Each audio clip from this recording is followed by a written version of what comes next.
Greetings, ladies and gentlemen. Welcome to this latest narration of the web series The Princess and the Human. If you're new to the series, there is a playlist listed down below in the description.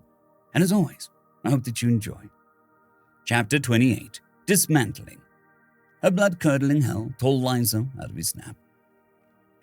As he shot up in his seat, he could hear the dull sounds of something heavy falling over. Looking around in the sleep-drunken confusion, he spotted a huge splat of blood on the left side of the window of the cockpit.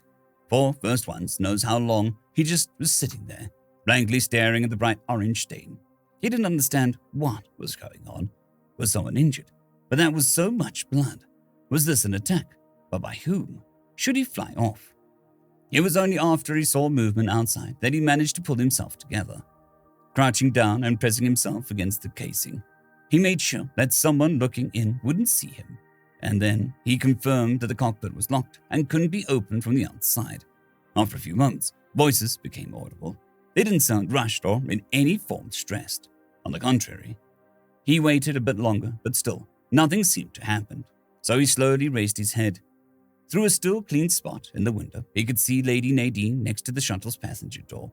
The alien noblewoman seemingly just stood there, looking at the ground. Her mouth was pressed tightly shut, and her hands were visibly shaking. Shortly after, she balled her fists and hit them together before letting her arms fall down. What was she doing? Finally, she took a deep breath, squatted down, and disappeared from his field of vision. Confused, Lizo opened the cockpit. He was immediately hit by an awful smell that definitely couldn't be explained just by the blood on the window. Okay, let's do this. Please tell me I didn't rupture any digestive organs. Following Nadine's voice, he found her hunched over what looked like a carcass of some large animal.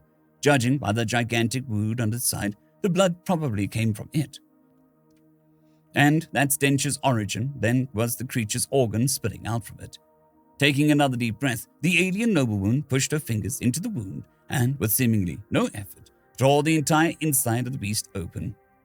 Liza fell back into his seat and closed the cockpit. He did not need to see whatever this was. Okay, come on, you can do this.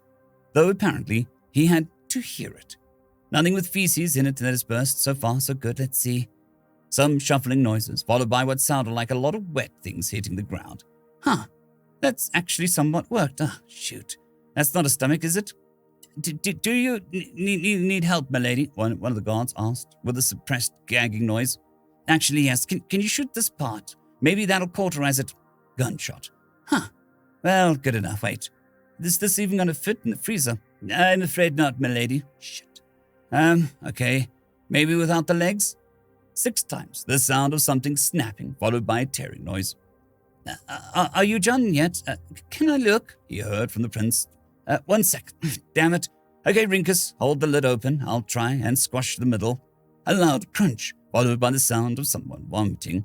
Maybe without the head, milady. I don't know. That thing's brain seems to be in the head, so the throat should contain an artery with a lot of blood in it. We don't have the time to bleed it out. Kaiten needs to see a doctor.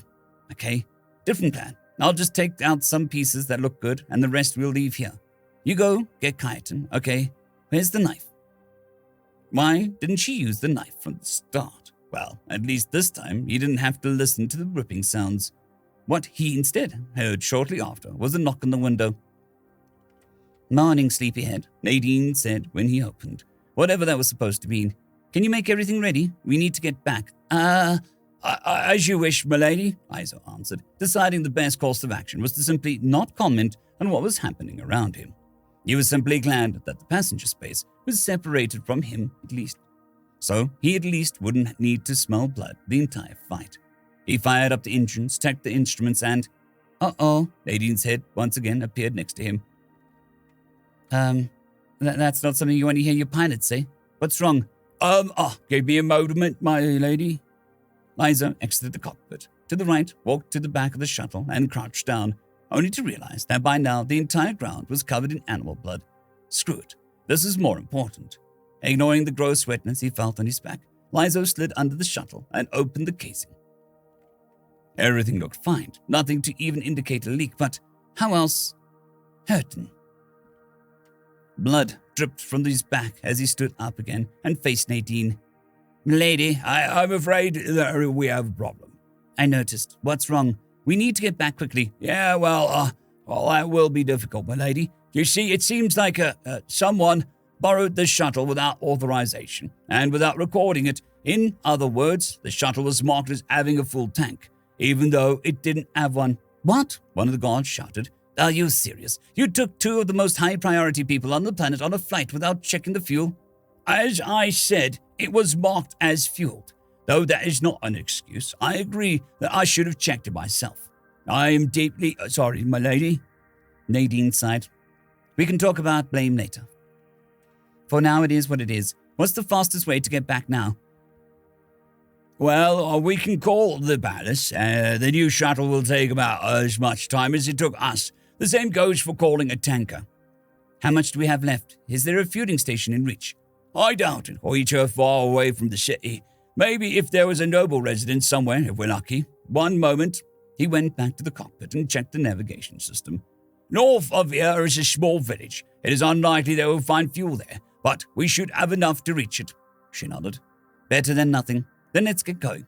While we do, call in the new shuttle and tell them to bring Dr. Githey.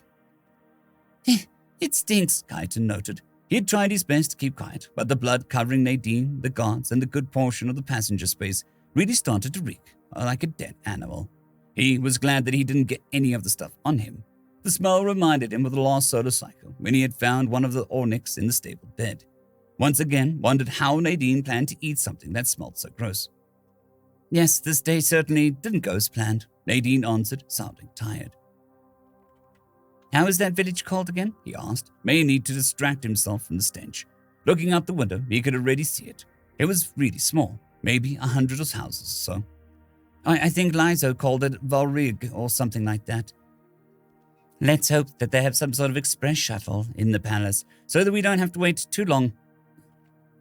Can't we just borrow a shuttle? Why are you even so sure that they don't have fuel? They also need to get around somehow. Somehow, yes, one of the guards explained, but not with shuttles. Commoners can't afford that, Your Highness, and the few who can wouldn't live here. They landed in a free area next to the village's entrance. Kyton had never seen houses like this. They looked completely different than the ones in the cities, even those which were owned by commoners. They were tiny and saw multiple oddities on most of the houses that he was pretty sure were damages rather than style choices. Looks pretty run down, Nadine murmured, having noticed it as well. Why don't they repair it? Kyton wondered. Who would want to live in something this shabby? Because repairs cost money, Your Highness. Not everybody has that, the guard said again. What had Nadine called him? Rinkus? Or was that the other one? From the looks of it, this is probably a double-taxed village. Nadine abruptly stopped. Double-taxed? What is that supposed to mean? Well, the guard clarified. As the name implies, they paid double the taxes. You see, during and after the Unification War, there was a lot of land that needed to be distributed amongst the new lords.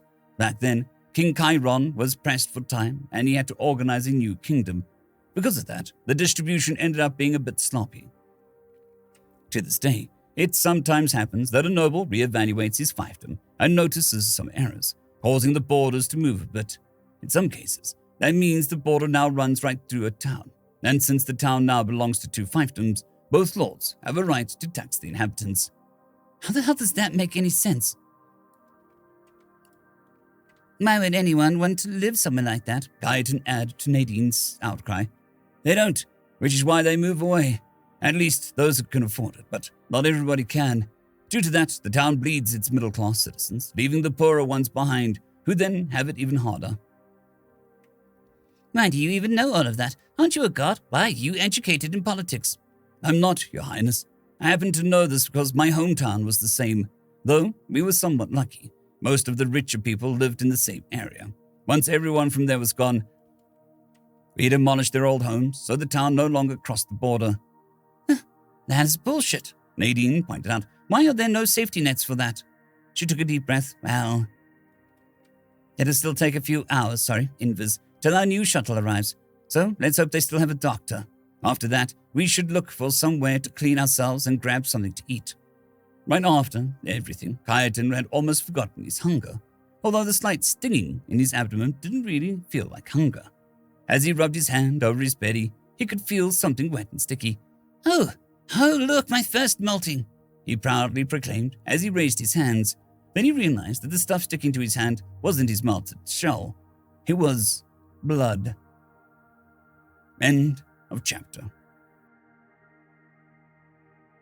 I'd quickly like to thank the T5 peeps: Cold War Boomerwaffen, Severin Cerberus, Bushmaster 177, HenryTheRed, Casper Arnholtz, Cold War Boomerwaffen, Elijah Silvercross, Dragzoon W.R.E, and Severin Cerberus. Thank you very much.